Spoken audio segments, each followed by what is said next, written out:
How to politely and assertively communicate to somebody that their questions are inappropriate.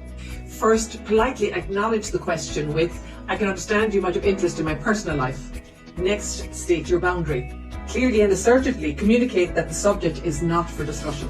Be direct but maintain a respectful tone with, "However, I prefer to keep certain things private." Next, you can provide a reason. For example, "I'm sure you understand that everybody has aspects of their life they want to keep private.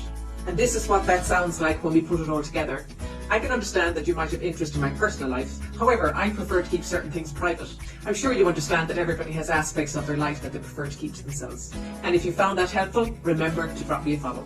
Hey Julia, Yeah. what is an HR approved way to say stop talking? I feel like we've lost the plot of a conversation. Let's refocus. Thank you so much for your input, but I'd like to get back to the agenda. Let's make sure that this conversation aligns to our objectives. Let's strive for constructive contributions to the conversation. How about we please limit our conversations to just relevant topics? Let's please maintain a productive dialogue. Moving on. One of the best leaders I ever met said he never sets goals or strategies with the team without first getting fingerprints. He said he used to waste a lot of time trying to come up with really exciting goals or really articulate strategies so that his team would be excited, only when he presented it, they never were. He said he realized that he was creating those goals based on what he saw in them and not what they saw in themselves, so he decided on a different approach. So the first thing he does is have them identify the two biggest successes from their point of view so he knows what they're excited about. Then he has them each identify the two biggest actions they took to meet those goals so he knows what they're confident about doing. And with all that information in front of each individual, they then work together to create the goals for the future. He said when people see fingerprints of past successes articulated in future goals, they become more confident because that's evidence of goals they've achieved before.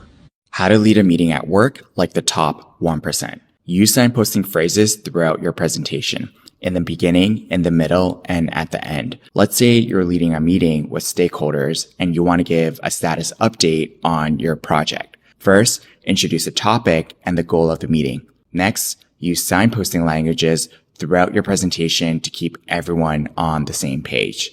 Then, summarize the important key points and next steps at the end. Here are 3 ways to start a hard conversation that isn't going to freak people out. So the first thing is stop saying, "We need to talk."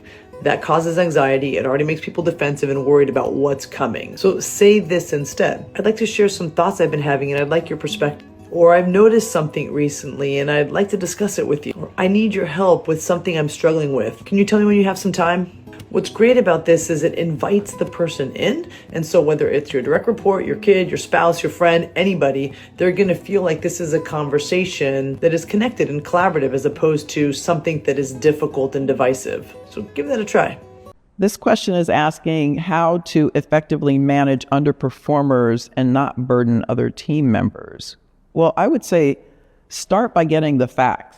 Do you know why they might be underperforming and for how long? Right? Have they always been an underperformer? In which case you got to ask yourself why you've allowed that to happen. But it could be that they don't understand the assignment. They might be having some personal issues at home or with another colleague.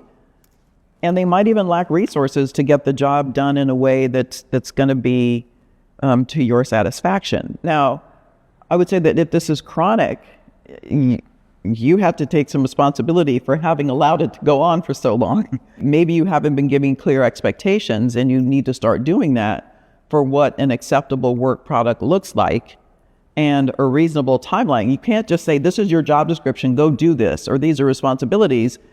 Ask them, get them engaged and start asking questions about, "Do you understand how to do this? Show me, let's walk through it so that I understand, I know that you're clear on the expectations."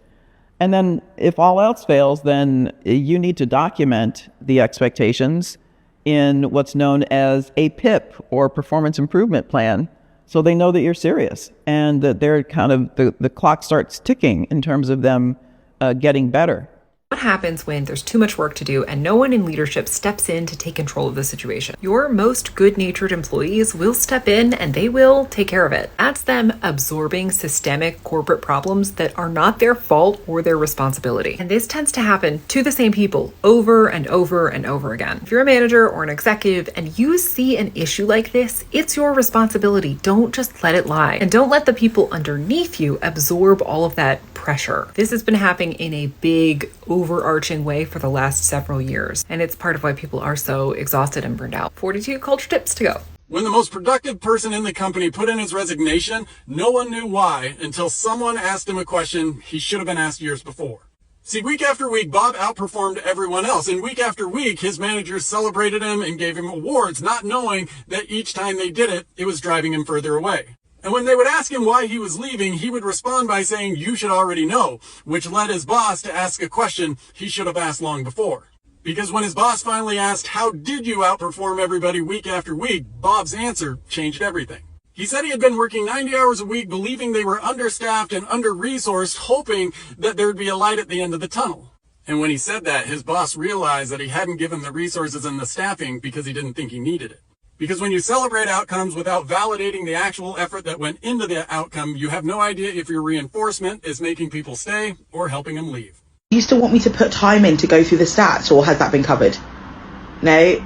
Okay. The concept of managing up or being good at managing up is a scam. Because in order to be good at managing up, that means that the person that's above you isn't doing their job. At least not well. I was recently told at work that I'm pretty good at managing up. And I know they were alluding to, I've made multiple videos about the importance of, being prepared for one-on-ones. Being proactive, thinking about what you want to talk about, coming with a one-pager, and basically running that meeting. Because if you aren't able to advocate for yourself, you quite literally can't expect your manager or your peers or anybody else to. If there are certain things that you need to communicate, you got to communicate that in that meeting. And for me, actually having a one-pager, like an agenda, it's just beneficial for me. But it's quite literally a scam. You consistently have to be managing your manager, but they always cover it in this facade of this is developing you. You're always gonna have to deal with a bunch of different personalities and work ethics and all this stuff. No, baby, they're just not good at their job. In order to get things done, I have to go above and beyond my job description in order to get things accomplished. Just call it how it is. Thing is, you're not going to get to the next level of your life until you understand that everything is fake. Our jobs, our systems, our corporations, our social structures, power structures, it is all just a collective agreement, like a shared agreement that we've bought into, and it loses power when we stop agreeing to it.